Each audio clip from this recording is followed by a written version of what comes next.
open your book of life in front of a very few people in this world, because a very few of them care about the chapters. Most of them are just curious to know the story. इस चीज़ का गहन मतलब ये है कि अपनी life की book बहुत ही कम लोगों के सामने हमें खोलनी चाहिए, क्योंकि उस बुक ऑफ लाइफ के जो चैप्टर्स होते हैं उनमें बहुत ही कम लोगों की रुचि होती है. डिटेल्स किसी को भी नहीं पसंद होती. किसी को भी ये समझना कि किसी ने सक्सेस कैसे प्राप्त करी है या कैसे वो इतना पॉजिटिव बना है, कैसे वो लाइफ में इतना आगे आया है, उसमें बहुत ही कम लोगों की रुचि होती है. ज़्यादातर लोगों को सिर्फ स्टोरी सुननी होती है. मुझे पता है कि हमारे YouTube के जितने भी सब्सक्राइबर्स हैं और मेरे जितने भी फॉलोअर्स हैं, all my social media, they are very connected to me because of my honesty. और मैं अपनी लाइफ को बहुत ही अच्छे तरीके से दर्शा पाती हूँ. तो आज इस वीडियो में मैं आप लोगों को बताने वाली हूँ अपने कुछ अनकहे किस्से, अपने लाइफ की एक चैप्टर को मैं आज डिस्कस करने वाली हूँ. अगर आप इसे ढंग से सुनेंगे तो आपको समझ आएगा हैप्पीनेस का मतलब, आपको समझ आएगा सेटिस्फैक्शन का मतलब क्या होता है, सक्सेस की डेफिनेशन क्या होनी चाहिए, इसका मतलब भी आप लोगों को समझ आएगा. स्टोरी सुनाने से पहले थोड़ा पीछे चलना पड़ेगा. तो स्टोरी शुरू होती है कि मैं 10 साल के करियर को कैसे मैंने क्विट किया और कैसे मैं कंटेंट क्रिएशन की जर्नी में आई, कैसे मैंने अपनी लाइफ को अपलिफ्ट किया, कैसे मैंने अपने आप को अपलिफ्ट किया, कैसे मैंने अपने आप को अपग्रेड किया, कैसे मेरी लाइफ बेटर हुई, वो सारी चीज़ें जानेंगे. कैसे मैंने हैप्पीनेस के लेवल को अचीव किया, सेटिस्फैक्शन के लेवल को अचीव किया, कैसे अबंडेंस प्रॉस्पेरिटी मेरी लाइफ में आई ईजिली, एफर्टलेसली, चिल करते हुए. इन सब चीज़ों के बारे में बात करेंगे. तो कहानी शुरू होती है कि जब मैं 17-18 साल की थी, तब कॉलेज के फर्स्ट ईयर में ही मेरे पास एक अपॉर्चुनिटी आई, क्योंकि मुझे हमेशा से ही स्कूल से बहुत ज़्यादा ज़ील और एंथुजियाज्म था कि मुझे अर्न करना है.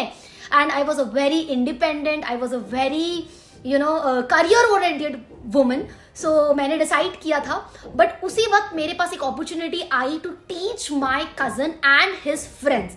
और क्योंकि मेरी कम्युनिकेशन स्किल्स, मेरी कॉन्फिडेंस बहुत अच्छा था और मेरा कॉन्सेप्ट जो था वो बहुत ही क्लियर था, क्योंकि मैं पढ़ाई को पढ़ाई की तरह नहीं देखती थी, हमेशा कॉन्सेप्ट को समझने की डिटेल में कोशिश करती थी. तो वो अपॉर्चुनिटी मेरे पास आई. वहाँ से मेरे कज़न्स और उसके फ्रेंड्स को पढ़ाने से मुझे ये कॉन्फिडेंस आ गया, क्योंकि उनका रिजल्ट आफ्टर 1.5 years इतना ऑसम आया था. जो बच्चे फेल हो रहे थे, मैंने उनके कॉन्सेप्ट को इतना क्लियर कर दिया था कि उनका रिजल्ट बहुत अच्छा आया. तो उस चीज़ से मुझे इतना कॉन्फिडेंस मिल गया कि आई कैन, और वहाँ से एक मोटिवेशन भी मिली कि आई कैन अर्न ऑल्सो. सो उस मोटिवेशन को जारी रखते हुए मैंने पढ़ाना शुरू किया. I open my own coaching institute, a very big one. I started teaching a lots and lots of kids. बहुत मज़ा आया मुझे पूरी जर्नी में. फिर 3 साल ग्रेजुएशन करने के जस्ट बाद मैंने एक बहुत बड़े स्कूल को ज्वाइन किया. बट स्टोरी का ट्विस्ट यहीं से शुरू होता है. जब तक मैं अपनी खुद की बॉस थी, जब तक मैं कोचिंग इंस्टीट्यूट रन कर रही थी, तब तक इतना कॉन्ट्रास्ट नहीं था. तब तक लाइफ स्मूथ चल रही थी. कुछ प्रॉब्लम्स थी, कुछ नहीं भी थी. It was okay. बट जैसे ही मैंने स्कूल, एक इंस्टीट्यूशन ज्वाइन किया, वहाँ से प्रॉब्लम्स और कॉन्ट्रास्ट आना बहुत ज़्यादा शुरू हो गया, क्योंकि मेरी हेल्थ पे अफेक्ट आना लग गया. 3 महीने के अंदर वो इंस्टीट्यूशन मुझे क्विट करना पड़ा because of my health and mental and physical issues. क्या हुआ, उस स्कूल में, उस इंस्टीट्यूशन में हमेशा एक कंपैरिजन का भाव रहता था कि ये तो बहुत छोटी है, ये कैसे पढ़ाएगी, जितनी आपकी उम्र है उतना तो हमारा एक्सपीरियंस है. हमेशा एक, क्योंकि मैं बहुत ही ज़्यादा अल्टीमेटली क्रिएटिव थी, तो मैंने वहाँ के old patterns, old teachers, old habits को चैलेंज कर दिया था एक तरीके से, क्योंकि मैं एक ज़ील एंथुजियाज्म से पढ़ाती थी. जब मैं क्लासरूम में एंटर करती थी, सारे बच्चे मुझे सुनना चाहते थे, क्योंकि मैं एक एज अ फ्रेंड, एक गाइड की तरह पढ़ाती थी. पढ़ाई को पढ़ाई की तरह कभी भी मैंने नहीं पढ़ाया. मैंने हमेशा उसे फन, एंटरटेनिंग, क्रिएटिव वे में करने की कोशिश करी है. वहाँ जब एनुअल फंक्शन हुआ उन्हीं 3 महीनों में, तो टीचर्स के पास कोई आइडियाज ही नहीं थे. They were blank. And I had so many ideas कि प्रिंसिपल एक्चुअली बहुत ज़्यादा इंप्रेस हो गई थी. इतने सारे रीजंस थे मेरी ग्रोथ के, क्योंकि मुझे खुद पे कॉन्फिडेंस था, मैं बहुत ही अल्टीमेटली क्रिएटिव थी. तो ये सब देख के कंपैरिजन, पॉलिटिक्स, ये सारी चीज़ें वहाँ पे शुरू हो गई, जिसकी वजह से मेरे मेंटल हेल्थ पे और फिजिकल हेल्थ पे बहुत ज़्यादा फर्क आना शुरू हो गया. और आफ्टर 3 months मुझे वो जॉब क्विट करनी पड़ी. ये जॉब क्विट करने के बाद एक चीज तो मुझे समझ आ गई थी कि हैप्पीनेस और सक्सेस और सेटिस्फैक्शन इस जॉब में तो नहीं है.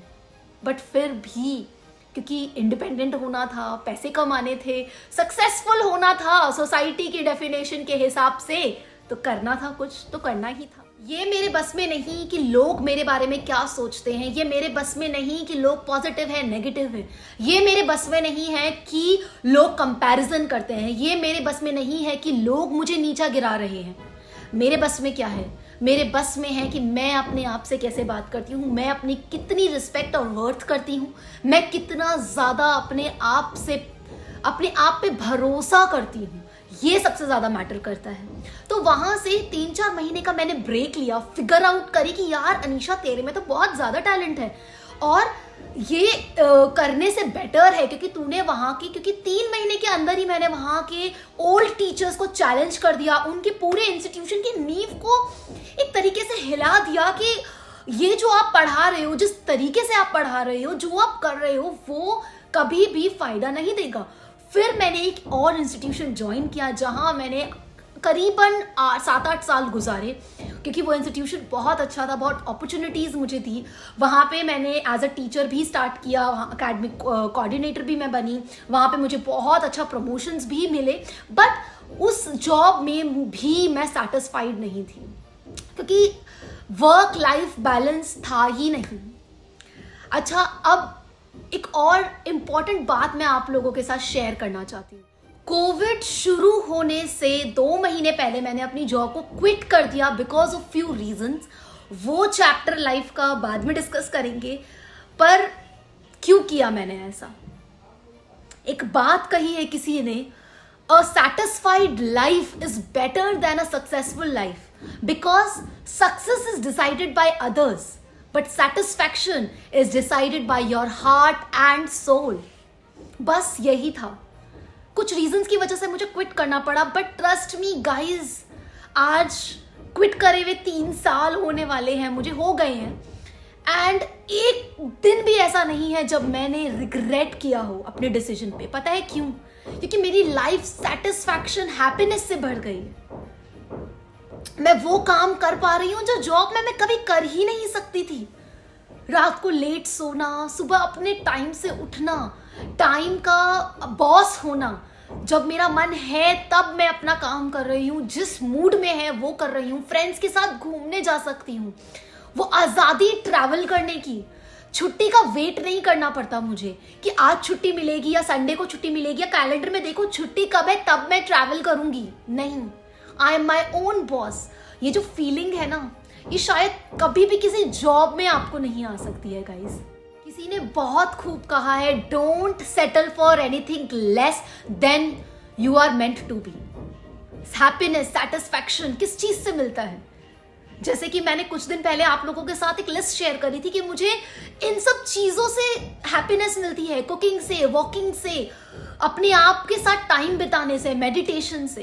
इन 3 सालों में मैंने इतने कोर्सेज करे, इतने अपने आप को अपस्किल किया, पर्सनालिटी से लेके, मेडिटेशन से लेके, इतनी हज़ारों वीडियोस देखी जो मैंने शायद कभी ग्रेजुएशन में, पढ़ाई के समय, जॉब करते समय कभी सीखी ही नहीं लाइफ में. और मुझे लगता है ये जो 3 साल में मेरी एजुकेशन हुई है वही रियल एजुकेशन है.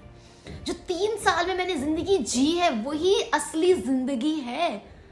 आपके पैसे कम हो सकते हैं, सैलरी कम हो सकती है, बट हैप्पीनेस और सेटिस्फैक्शन का लेवल बहुत हाई होगा गाइस.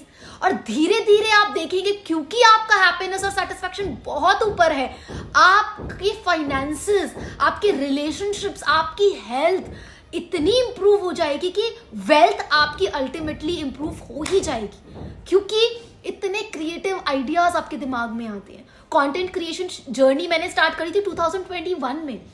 मुझे एक इम्पल्स आई थी मेडिटेशन करते वक्त कि मुझे ये करना चाहिए, और मैंने किया, अपने इम्पल्स को फॉलो किया, और आज जितनी हैप्पी और जितनी सेटिस्फाइड मैं हूँ वो एक अलग ही लेवल है।